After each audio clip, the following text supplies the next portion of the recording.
Président d'institution, membre du gouvernement, représentant du corps diplomatique accrédité en Côte d'Ivoire, chefferie traditionnelle, tous ont fait le déplacement à la cérémonie d'ouverture de la deuxième session ordinaire de l'Assemblée nationale.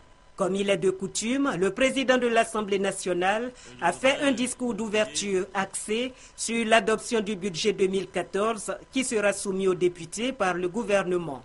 Occasion pour Guillaume Kigbafori-Soro de saluer le travail abattu par le président de la République pour que la Côte d'Ivoire renoue avec la croissance. Le chef de l'État est parvenu à relever les nombreux et redoutables défis qui se présentaient à lui au terme d'une décennie de désordre et de déception. Et c'est pourquoi je crois pouvoir affirmer que je me fais l'écho de notre commun désir en lui adressant un message empreint de respect et de considération. Il est en effet de notre devoir, en tant qu'élu de la nation, de faire preuve de persévérance, afin de convaincre nos compatriotes qu'il faut se garder des jugements précipités et savoir patienter, car les décisions prises et les actions engagées ne peuvent produire que des effets différés. Pour toutes ces raisons, la représentation nationale doit apporter toute l'attention qu'il mérite au projet de loi de finances que nous aurons à examiner.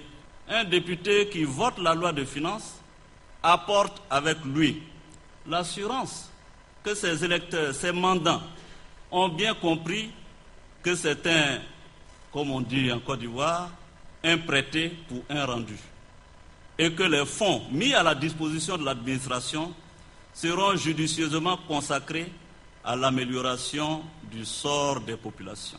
Pour le président de l'Assemblée nationale, c'est dans l'union que les Ivoiriens peuvent reconstruire la Côte d'Ivoire.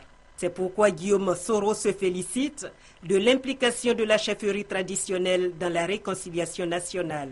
Il a annoncé sa visite prochaine dans les régions de Lamé et de l'Agné-Bitiassa pour exhorter les populations à la réconciliation et à la paix.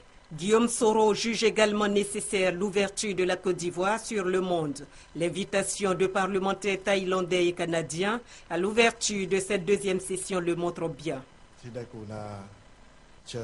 La visite en Côte d'Ivoire du groupe d'amitié parlementaire Thaïlande-Côte d'Ivoire est pour l'objectif principal de nouer davantage le lien d'amitié entre les deux pays et les deux peuples. Je voudrais saisir cette occasion qui m'est offerte pour remercier Monsieur le Président de l'Assemblée nationale de Côte d'Ivoire pour avoir donné une suite favorable à l'invitation du Président de l'Assemblée nationale de Thaïlande.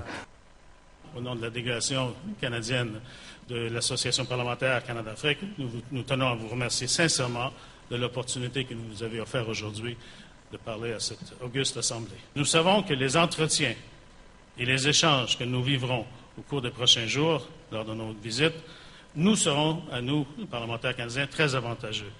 Nous espérons qu'ils le seront pour vous également, dans la poursuite de vos efforts, afin que la population ivoirienne puisse avancer vers la prospérité dans un environnement sain et paisible. L'ouverture de la deuxième session ordinaire pour l'année 2013 a été également l'occasion pour le président de l'Assemblée nationale de faire le bilan des sessions précédentes.